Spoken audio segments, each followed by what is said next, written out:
Everyone, स्वागत है आपका मेरे एएम में एजुकेशन चैनल के ऊपर। आज की हमारी वीडियो के अंदर हम करेंगे organisational conflicts, management concepts and organisational behaviour, unit 3 के मेरे नोट्स। हमारी जो पिछली वीडियो थी उसके अंदर हमने किया था लीडरशिप का टॉपिक। अगर आपने वो वीडियो नहीं देखी है तो मैं आप लोगों को लिंक डिस्क्रिप्शन में डाल दूंगी, आप जाके चेक कर लेना। और अगर आप चैनल पे नए हैं तो सबसे पहले चैनल को जाके सब्सक्राइब करें, बेल आइकन प्रेस करें फॉर न्यू अपडेट्स। तो आज की हमारी वीडियो के अंदर हम करेंगे organisational conflict. Organisational conflict, organisation का मतलब क्या होता है? संगठन। ऑर्गेनाइजेशनल मतलब संगठनात्मक। कॉन्फ्लिक्ट्स का मतलब क्या होता है? झगड़ा करना। मतलब जो मुठभेड़ हमारे बीच में होते हैं, एम्प्लॉयज के बीच में होते हैं, उसको बोलते हैं कॉन्फ्लिक्ट्स। मतलब झगड़ा करना किसी भी चीज़ के अंदर। और कहीं भी कॉन्फ्लिक्ट्स होना बहुत ज़्यादा बड़ी प्रॉब्लम होती है। कहीं भी झगड़ा होना किसी भी कारण से, तो वो एक बड़ी प्रॉब्लम होती है। Conflicts can be a serious problems in an organisation. एक ऑर्गेनाइजेशन के अंदर कॉन्फ्लिक्ट एक बहुत बड़ी सीरियस प्रॉब्लम होती है। It might not brings the end of a firm. ऐसा नहीं होता कि वो जो आपकी फर्म होती है उसको बंद करवा देती है, बट आपकी फर्म का लॉस बहुत ज़्यादा करवाती है। कॉन्फ्लिक्ट्स मतलब ये नहीं कहते कि झगड़ा हर एक चीज़ के अंदर लॉस ही करवाता है, फ़ायदा कभी भी नहीं करवाता है। कोई सोल्यूशन उस चीज़ का निकलता नहीं है, तो झगड़ा हमें नहीं करना चाहिए। तो कॉन्फ्लिक्ट्स आपका लॉस ही करवाएगी। It might not brings the end of a firm, but it certainly can hurts an organization performance. But वो अपनी जो organization performance है उसको hurt कर सकती है, and as well as a leads to be loss of many good employee। और आप जो अच्छे employees हैं, मतलब झगड़े के कारण और मुठभेड़ के कारण, जो हमारी आपसी मुठभेड़ होती है उसके कारण आप बहुत अच्छे employees को खो देते हो, लॉस हो जाता है आपका। And all conflicts are not bad। हर एक कॉन्फ्लिक्ट खराब नहीं होते हैं भाई, कुछ अच्छी चीज़ों के लिए भी की जाते हैं। जैसे कि वो होती है ना कि आप मांगे करते हो कुछ भी, तो वो कॉन्फ्लिक्ट्स झगड़ा जो होता है वो कई बार अच्छी चीज़ों के लिए भी होता है, ऐसा नहीं है बुरी चीज़ों के लिए होता है। Conflicts has a positive sides as well as a negative. Conflict की दोनों ही साइड्स होती हैं, झगड़े की दोनों साइड होती है। एक पॉजिटिव भी होती है, वो कुछ अच्छा भी चाहता होता है, बट वो नेगेटिव भी होती है। दोनों ही साइड से कॉन्फ्लिक्ट्स होते हैं। And conflicts occurs at various level within the individual, between the individuals in a group, between the groups। Conflicts हर एक लेवल पे होते हैं। झगड़ा कहाँ नहीं होता है? झगड़ा हर घर में होता है, हर किसी के होता है। हाँ, बातें अलग हो सकती, मुद्दा अलग हो सकता है, बट झगड़ा तो होता ही है हर घर में। तो वही चीज़ है, कॉन्फ्लिक्ट्स हर लेवल पे होते हैं, हर ग्रुप ऑफ लेवल पे होते हैं, हर इंडिविजुअल के बीच में होते हैं। झगड़ा हर एक इंडिविजुअल के बीच में होता है, चाहे फ्रेंडशिप हो, चाहे वो आप एम्प्लॉय है, आपका मैनेजर है, सुपरवाइजर है, या फिर आपकी कोई भी रिलेशनशिप है। हर किसी रिलेशनशिप के अंदर झगड़ा होता ही होता है, कॉन्फ्लिक्ट्स होते ही होते हैं। Definition of conflicts. Conflicts is a breakdown in the standard mechanism of decision making. Conflicts मतलब एक झगड़ा जो है वो क्या करता है, आपकी डिसीजन मेकिंग की जो होती है कि आप कोई भी डिसीजन ले रहे हो इंपॉर्टेंट, और आप विरोध कर दो उस चीज़ का कि ये डिसीजन नहीं हो सकता है। तो वही तो होता है झगड़ा, कि आप जो आप बोल रहे हो वो गलत है और आप उस चीज़ का विरोध कर रहे हो। जो आप चाहते हो वो गलत है और आप उसका विरोध करते हो, वो होता है आपकी डिसीजन मेकिंग के अंदर वो इफ़ेक्ट डालता है, और आप वो डिसीजन ले रहे हो वो लेने नहीं देता है, वो होता है कॉन्फ्लिक्ट्स। इसके बाद है natures of conflicts. Antecedent condition, example securities of resources, policy difference among individuals etcetera.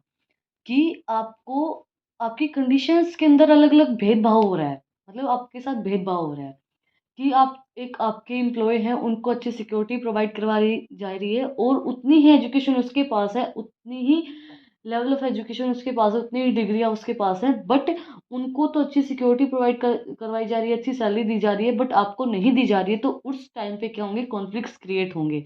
और जो हमारा, जैसे फॉर एग्जांपल आपको बहुत अच्छे से समझ में आएगा, आप 2 भाई-बहन हैं, 2 भाई-बहन के अंदर एक भाई को, फॉर एग्जांपल आप भाई-बहन हैं, तो भाई को बोला जा रहा है कि आप प्राइवेट स्कूल के अंदर जाइए, उसको अच्छी फैसिलिटीज़ प्रोवाइड करवाई जा रही हैं, अच्छी एजुकेशन दी जा रही है और सारी चीज़ें उसको प्रोवाइड करवाई जा रही हैं। बट जो सिस्टर है, उसको कुछ भी प्रोवाइड नहीं करवाया जा रहा है, उसको गवर्नमेंट स्कूल के अंदर भेजा जा रहा है। तो वहाँ पे कॉन्फ्लिक्ट्स क्रिएट होंगे कि झगड़ा होगा कि आपने मुझे ये नहीं दिया, आपने मुझे ये नहीं किया। और छोटी से छोटी हमारी लड़ाई होती है भाई-बहन के बीच में कि अगर अगर उसने थोड़ी-सी चीज़ ज़्यादा ले ली आपसे, तो उस टाइम पे भी झगड़ा होगा कि हाँ, इसने मेरे से इतनी ज़्यादा चीज़ ली है। अगर आप बिस्किट का पैकेट लेते हैं, तो उसके ऊपर भी झगड़ा होता है कि नहीं, इसने 3 लिए, मैंने 4 लिए। तो वो जो होता है, वो किस लिए होता है? किस कारण से होता है? क्योंकि आपकी पॉलिसीज़ के अंदर, आपके रिसोर्सेज़ के अंदर डिफरेंस आ रहा है। आपको जितने रिसोर्सेज़ मिलने चाहिए, आपको उतने नहीं मिल पा रहे हैं। उस टाइम पे कॉन्फ्लिक्ट्स क्रिएट होते हैं, उस टाइम पे झगड़ा होता है। तो वही चीज़ होती है एक ऑर्गेनाइजेशन के अंदर, जो एक एम्प्लॉय डिजर्व करता है उसको वो चीज़ नहीं मिलती है, तो उस टाइम पे कॉन्फ्लिक्ट्स क्रिएट होते हैं, झगड़ा होता है। Effective states of the individual involves example stress, tensions, hostility, etc. कई बार क्या होता है कि आप एक इंडिविजुअल टेंशन के अंदर होता है, और जिस टाइम पे मतलब आप खुद के एग्जांपल लीजिए, आप स्ट्रेस में हैं, आप स्ट्रेस में हैं तो किस मतलब आपका मूड बहुत खराब होता है उस टाइम पे, और आप किसी से बात नहीं करना चाहते, और आपको आके कोई लेक्चर दे रहा है और या कोई कुछ बोल रहा है, तो आप उससे क्या करेंगे? ऑब्वियस सी बात है, आप उसको मतलब चिल्लाएंगे उसके ऊपर, उसके साथ झगड़ा करेंगे कि यार तेरे को दिखाई नहीं दे रहा मैं टेंशन में हूँ या कुछ भी है, तो वो सब चीज़ें आप उसको बोलेंगे। तो वही चीज़ है कि कॉन्फ्लिक्ट्स उस टाइम पे क्रिएट होते हैं जब आप स्ट्रेस में, आप टेंशन में हैं, तो आपका झगड़ा होगा किसी न किसी के साथ। तो इसीलिए बोलते हैं कि टेंशन में नहीं रहना चाहिए। Cognitive states of individual, cognitive का मतलब क्या होता है कि संज्ञानात्मक, कि आप उस टाइम पे मतलब आपके अंदर ज्ञान की कमी है, मतलब कई बार क्या होता है कि आपको पता ही नहीं होता, उस चीज़ के बारे में नॉलेज ही नहीं होती, तो उस टाइम पे भी झगड़ा होता है, और आपको उस चीज़ के बारे में नॉलेज ही नहीं है और आप फिर भी कुछ बोल रहे हैं, तो वो चीज़ कॉन्फ्लिक्ट्स क्रिएट करती है। Next topic, features of conflicts. Conflicts occur when individuals are not able to choose among the available alternative course of action. Conflict तब होते हैं जब आप बहुत से आपके पास अल्टरनेटिव्स हैं, बहुत से अल्टरनेटिव के अंदर से आपको एक चूज़ करना और आप वो नहीं कर पा रहे हैं, तो उस टाइम पे आपका झगड़ा होता है। मतलब कई बार क्या होता है, जैसे आपके घर में कोई चीज़ आई है और आप 2 बहनें हैं, और आपके बीच में झगड़ा किस चीज़ के लिए होगा, मैं ये लूँगी, मैं ये लूँगी, मैं ये लूँगी, तो वो कॉन्फ्लिक्ट्स क्रिएट करेंगे। तो वही चीज़ होते हैं जो आपके बहुत से अल्टरनेटिव्स आपके पास होते हैं, उनके अंदर से एक सिलेक्ट करना, और उस टाइम पे आपके कॉन्फ्लिक्ट्स अराइज़ होते हैं। Conflicts between 2 individuals implies that they have a conflicting perceptions, values and goal. Conflict तब होता है कि आपने मतलब आपका परसेप्शन बना रखा है और आपका गोल वही है, और कोई मतलब ये चाह रहा है कि मैं ये चीज़ ले लूँ। मतलब आपके पेरेंट्स आपकी 2 ड्रेसेस लेके आए हैं, और आपको वो ड्रेस पसंद आई है, तो लेकिन आपकी सिस्टर ये चाहती है कि मैं ये ड्रेस ले लूँ, तो उस टाइम पे कॉन्फ्लिक्ट्स अराइज़ होंगे कि वो आपके गोल को अचीव करना चाहती है और आप उसको वो देना नहीं चाहते हो, तो उस टाइम पे आपके कॉन्फ्लिक्ट्स अराइज़ होंगे। तो वो होता है conflicts. Conflicts is a dynamic process as it indicates a services of events. Act conflict is a made up of services of interlocking conflicts episodes. Conflict जो होते हैं एक डायनेमिक प्रोसेस होते हैं, डायनेमिक का मतलब होता है गतिशील, कॉन्फ्लिक्ट्स चेंज होते रहते हैं, आपका झगड़ा हर बार एक अलग चीज पे होता है। ऐसा तो नहीं कि हर बार आपका सेम चीज पे झगड़ा होता है, दो भाई बहनों का झगड़ा हर बार एक अलग चीज पे होता है, चाहे वो कोई चीज खाने की चीज हो, चाहे पहनने की चीज हो।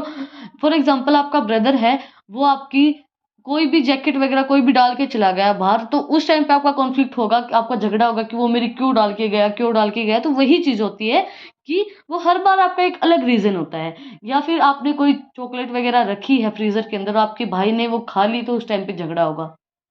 तो वो गतिशील है, वो चेंज होता रहता है, हर बार आपका जो रीजन होता है वो चेंज होता रहता है। Conflicts must be prescribed by the parties to it. If no one it is aware of conflicts, then it is a generally agreed then no conflicts exist. अगर किसी को भी नहीं, दो पार्टी के बीच में कॉन्फ्लिक्ट होता है, अगर आप अकेले हैं, आप सिंगल हैं, आपके पेरेंट्स के अंदर के बीच में आप एक ही भाई हैं या एक ही बहन है, तो उस टाइम पे कॉन्फ्लिक्ट अराइज होंगे ही नहीं, क्योंकि आपके साथ आपकी चीज़ों को बांटने वाला कोई भी नहीं है। कॉन्फ्लिक्ट कब अराइज होते हैं? जब टू पार्टीज होती हैं, दो जब बंदे होते हैं, एक आपका भाई एक आपकी बहन है, या फिर दो बहन है या दो भाई हैं, तो उस टाइम पे कॉन्फ्लिक्ट्स अराइज होते हैं। उस टाइम पे आपके साथ बांटने वाला चीजें होता है, तो तब कॉन्फ्लिक्ट्स अराइज होते हैं। अगर आप एक हैं तो कॉन्फ्लिक्ट अराइज होंगे ही नहीं, तो वहां पे कॉन्फ्लिक्ट्स होते ही नहीं है। अब देखो, एक आपकी कंपनी है, उसके अंदर दो एम्प्लॉय हैं, दो एम्प्लॉय के अंदर झगड़ा कब होगा? जब दो एम्प्लॉयज एक पोजीशन के ऊपर काम कर रहे हो और उसको प्रमोशन मिल जाए और उसको नहीं मिले, तो उस टाइम पे झगड़ा होगा। अब एक ही एम्प्लॉय एक पोजीशन के ऊपर काम कर रहा है, तो उसको किसके साथ झगड़ा होगा? उसका किसी के साथ झगड़ा नहीं होगा। और अगर उसको रिसोर्सेज जितने अवेलेबल होने चाहिए उतने नहीं हो पा रहे, तो उस टाइम पे वो झगड़ा करेगा। अगर उसको प्रॉपर रिसोर्सेज अवेलेबल हो रहे, तो कॉन्फ्लिक्ट्स होंगे ही नहीं। टाइप ऑफ कॉन्फ्लिक्ट सिचुएशन, कितनी टाइप की आपकी कॉन्फ्लिक्ट की सिचुएशन हो सकती है? First was vertical conflicts. It occurs between level of an organisation hierarchy of authority. वो होता है लेवल ऑफ ऑर्गेनाइजेशन के बीच में, जो आपके सबऑर्डिनेट होते हैं और सुपरवाइजर के बीच में ये कॉन्फ्लिक्ट्स होते हैं। A common example of conflict between A supervisor and subordinate over such thinking A task goal declining and performance accomplishment. कब होता है ये? आपके सुपरवाइजर ने बोला है कि आपको ये गोल अचीव करना है और आप सबॉर्डिनेट हैं, आप वो गोल अचीव नहीं कर पा रहे हो और उस टाइम पे आपके कॉन्फ्लिक्ट होंगे कि मतलब फॉर एग्जांपल आपको बोला गया है, आपके पेरेंट्स और आपके बीच में जो कॉन्फ्लिक्ट्स होते हैं, आप वो बड़े हैं आपसे, आप उन्होंने आपको बोला कि आपको ये काम करके आना है और आप नहीं करके आए उस चीज़ को और आपने अपने गोल को अचीव नहीं किया, तो उस टाइम पे झगड़ा होगा, उस टाइम पे कॉन्फ्लिक्ट्स होंगे। उस टाइम पे झगड़ा तो वैसे होता ही नहीं है, आपके पेरेंट्स ही आपको सुनाते हैं। बट क्या होता है कि एक ऑर्गेनाइजेशन के अंदर जो सुपरवाइजर है और सुपरवाइजर ने कोई भी गोल बोला है और सबॉर्डिनेट को और वो फुलफिल नहीं कर पा रहा है और अकम्प्लिश नहीं कर पा रहा है, तो उस टाइम पे कॉन्फ्लिक्ट्स अराइज होंगे, उस टाइम पे कॉन्फ्लिक्ट्स होंगे। उनको बोलते हैं हम vertical conflicts. Second type was horizontal conflicts. It take place between person और group operating at the same level in the hierarchy. ये होता है कि आप कोई आपके ग्रुप के अंदर जो बंदा काम कर रहा है उसके साथ आपके कॉन्फ्लिक्ट्स हो रहे हैं, मतलब आपके सेम लेवल पे जो बंदा काम कर रहा है। जैसे आप अगर एम्प्लॉय हैं तो वो भी आपके एक कंपनी के अंदर एम्प्लॉय है, और आप अगर मैनेजर हैं तो वो भी मैनेजर है, दो भी मैनेजर होते हैं ना। तो उसी टाइप से अगर आप डायरेक्टर हैं तो वो भी डायरेक्टर है। तो सेम लेवल पे जो बंदा काम कर रहा है उसके साथ जो कॉन्फ्लिक्ट्स होते हैं वो होते हैं horizontal conflicts. Line staff conflict, it occurs when lines and staff representative disagree over issues of substance in their working relationship। ये अक्कर होते हैं जो आपका स्टाफ रिप्रेजेंटेटिव होता है, लाइन स्टाफ रिप्रेजेंटेटिव, वो डिसएग्री करता है कि आप ये मैं ये काम नहीं करूंगा। एंड जो उनकी वर्किंग रिलेशनशिप है वो उस चीज़ के लिए डिसएग्री करते हैं कि मैं ये चीज़ नहीं करूँगा। तो उस टाइम पे वो कॉन्फ्लिक्ट्स अराइज़ होते हैं। Role conflicts, these situations arise when the communication of task expansions for role sets members proves indicates or incapable for the role holder। ये कॉन्फ्लिक्ट्स उस सिचुएशन के अंदर अराइज होते हैं जब आपकी जो कम्युनिकेशन है वो अच्छे से नहीं हो पा रही है, कि मतलब रोल सेट जो है आपके मेंबर्स के बीच में वो इंडिकेट करता है कि आप इनकेपेबल हैं उस चीज़ को करने के लिए, वो आप नहीं कर पा रहे हो। जो रोल होल्डर है वो उस चीज़ के लिए इनकेपेबल है, वो उस चीज़ को परफॉर्म नहीं कर सकता है। तो उस टाइम पे वो कॉन्फ्लिक्ट्स जो होते हैं वो अराइज होते हैं। आज की हमारी वीडियो के अंदर हमने किया है organisational conflicts, nature, features and types of conflicts. अगर आपको आज की वीडियो पसंद आई तो आप लोग को बताइए क्या करना है, कमेंट सेक्शन में मुझे बताना कि आपको वीडियो कैसी लगी। कोई भी डाउट है तो वो भी आप लोग कमेंट सेक्शन में मुझसे पूछ सकते हैं। और मुझे आपको एक बात और बोलनी थी कि आप लोगों को अगर ये जानना है कि मैं कौन सी बुक्स के अंदर से नोट्स बनाती हूँ, कि कहाँ से मैं नोट्स लेके आती हूँ, तो वो भी आप लोग मुझे कमेंट में बताना, तो मैं आप लोगों के लिए वो वीडियो भी लेके आऊँगी। अगर आपको आज की वीडियो पसंद आई तो like share and subscribe my channel. Thank you for watching my video.